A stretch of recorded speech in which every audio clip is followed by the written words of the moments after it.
फूल पान से थाल सजवनी, शिव जी के नेमत भेजवनी।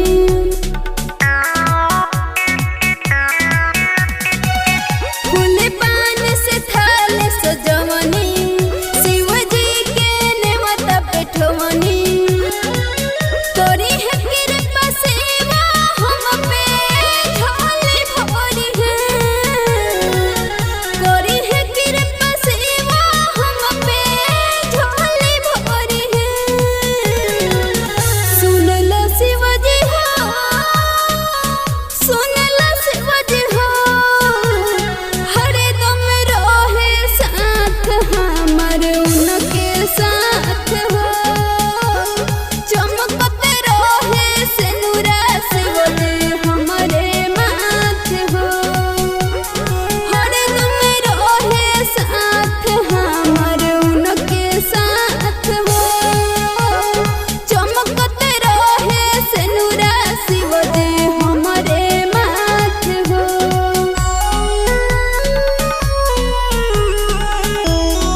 सिनुरा शिव जी हमारे माथ हो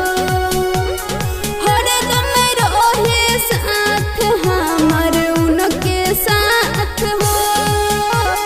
चमकत रहे सिनुरा शिव जी हमारे माथ हो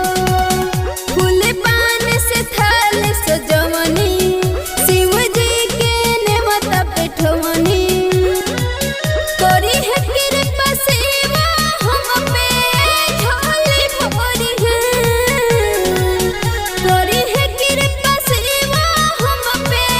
झोली भरी है सुन लो शिव जी हो सुन लो शिव जी हो